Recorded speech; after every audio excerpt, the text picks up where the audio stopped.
Ce qui anime ce qu'on fait là, c'est ce que je fais moi en tout cas. C'est pas, en fait, c'est pas l'argent quoi. C'est pas, moi j'ai besoin de monnaie pour vivre en fait. J'ai besoin de monnaie pour pouvoir échanger avec les autres, parce que j'ai besoin et que je peux pas produire chez moi. Mais en aucun cas c'est ça qui va motiver mon activité. Moi ce que j'aime, naturellement j'aime ça en fait. J'aime bien entretenir les terres, j'aime bien créer de la biodiversité, créer différents milieux, j'aime bien nourrir les autres, j'aime bien voilà, construire des choses où finalement tout le monde s'y retrouve quoi. Tout le monde s'y retrouve et on se sent mieux. Donc voilà, merci pour ce revenu de base, cette expérience qu'on va essayer de faire ensemble du mieux qu'on peut. Déjà, dire que là-dedans, il y a donc des trésors, car il y a des abeilles. Attendez, c'est très très lourd, vous savez, 12 000 abeilles. Or, 12 000 abeilles qui vont prendre leur envol. 12 000 abeilles là-dedans. Vous avez 12 000 abeilles, le 1, je ne sais pas tout les le 2, que des tableaux que nous avons autorisés à utiliser un peintre une fois, avec le château de Bougainville, la place Lafayette de Villeneuve-sur-Lot, le Pont-Dieu, le 1, etc. Et alors, je dois dire qu'aujourd'hui, pour nous, c'est un jour très, très, très émouvant. Je ne peux pas savoir Simon Aquitaine et Marie-Hélène et tous les co-acteurs de terrain. Parce qu'en fait, ça fait 8 ans qu'on attend ce moment-là. C'est-à-dire qu'on attend qu'un revenu, un salaire soit payé en année. Et effectivement, depuis 8 ans, nous faisons tout ce qu'on peut pour que cette abeille, elle vive, elle revive quelque part. Quand nous l'avons créée, pourquoi l'avons-nous appelée l'abeille? Parce que déjà, au début des années 2000, l'abeille était, comme vous le savez, très malheureuse. Hein? Et on s'est dit, pourquoi l'appeler une fois, ceci, cela, on va l'appeler l'abeille pour qu'elle vive, qu'elle revive. Mais on n'imaginait absolument pas que cette abeille allait essaimer à travers la France. Alors là, on a été sidérés, parce qu'on a été appelés de partout. Et alors maintenant, au lieu qu'il y ait simplement une monnaie locale, l'abeille, il y a en France plus de 40 monnaies locales, je crois, qui circulent et qui ont toutes des noms magnifiques. Parce que la première a eu l'idée de s'appeler l'abeille. Alors qu'à l'étranger, elle porte le nom de la ville, de la région. Tandis qu'ici, on a des noms magnifiques, des Halles, la Muse, la Carmagnole, enfin des noms, j'en oublie tellement je suis émue. Et ça fait 8 ans que nous essayons de tout faire pour qu'elle vive. Et alors aujourd'hui, c'est un très très grand jour.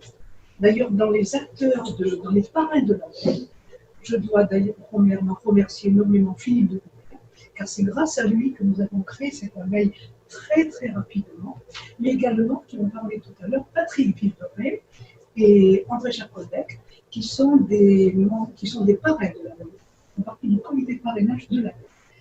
Donc c'est aussi grâce à eux qu'elle vit cette abeille et qu'aujourd'hui elle va prendre un envol. Et alors, je vais d'abord te mettre ça, parce que c'est lourd. 12 000 abeilles. Ça fait 8 ans que je m'en occupe. Je veux dire que. Alors là, je me décharge.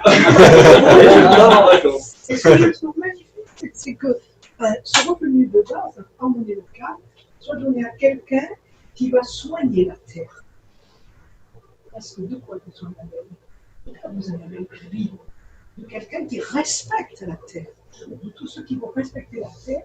Et je pense que quelqu'un comme Simon sera suivi en France, parce que je pense qu'il y a des agriculteurs, des permaculteurs, des pays-culteurs, tout ce que l'on veut, qui vont vouloir suivre ton exemple et peut-être justement demander que leur revenu de base soit payé en monnaie locale de leur région, bien entendu. Donc pour moi, c'est quelque chose aujourd'hui je trouve très très symbolique que l'on puisse remettre 12 000 abeilles à quelqu'un qui va faire le lien entre la Terre et le cosmos, de façon à ce que cette abeille se développe sur les hameaux de terrain, mais aussi après ailleurs. Et j'espère qu'après, Simon, il y aura de multiples personnes de terrain qui vont être payées en revenus de base en monnaie locale, parce que je crois que vous avez compris avec tout ce qu'on dit entre Jacolbec, Patrick Villeret, notre ami Frédéric, que je connais depuis maintenant une dizaine d'années, et c'est un hasard si Frédéric est venu s'installer dans le Lot-et-Garonne. Vous voyez, je crois qu'il n'y a pas de hasard. On a mis 8 ans pour essayer de la maintenir, de la développer. Il fallait être patient. Et aujourd'hui, nous sommes récompensés de nos efforts, de notre patience, je crois. Et je suis très, très, très émue. Et je te prie. Je suis très émue.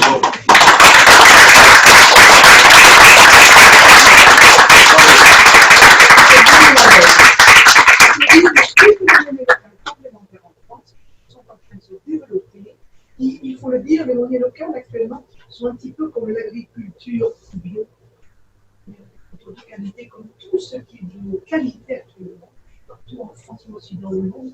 Je crois qu'on a tous du mal à faire vivre ces projets qui ont une âme, qui ont une éthique, c'est très difficile. Toutes les monnaies locales, ne recevant pas de subventions, un petit peu comme les agriculteurs bio et tout ça, triment, font ce qu'elles peuvent pour perdurer jusqu'à ce qu'à un moment, il y ait un essor qui se prenne. Voilà.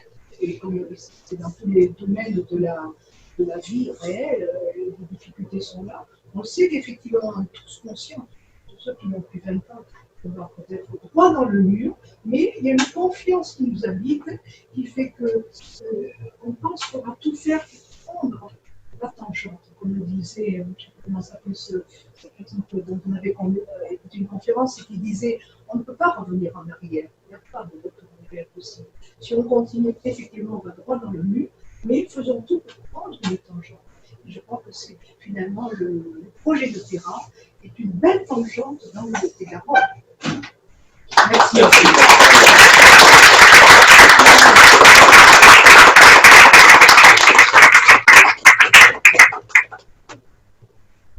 Eh bien, merci Françoise. Et là, ça va être la dernière étape. Ah. On allume la torsion olympique. Effectivement, on avait beaucoup de chance d'arriver en fait, dans le Lot-et-Garonne quand on est arrivé en 2015, ça fait 2 ans et demi, d'être dans le lieu de la première monnaie locale, de la nouvelle vague de monnaie locale. Du 21e siècle. Du 21e siècle. Eh ben, voilà. Il faut toujours avoir de l'humilité. Il y en a quand même eu d'autres avant. Mais et donc, grâce aux contributeurs qui sont actuellement 274, on a pu collecter suffisamment d'euros que nous avons convertis en monnaie citoyenne, qui vont te permettre de bénéficier chaque mois d'un revenu garanti. Donc 85% pour être monnaie citoyenne locale et 15%. Et tout ça, ça va permettre de développer sereinement toutes les activités que tu as déjà commencé à développer. De continuer sereinement. Ouais, ça c'est vraiment super.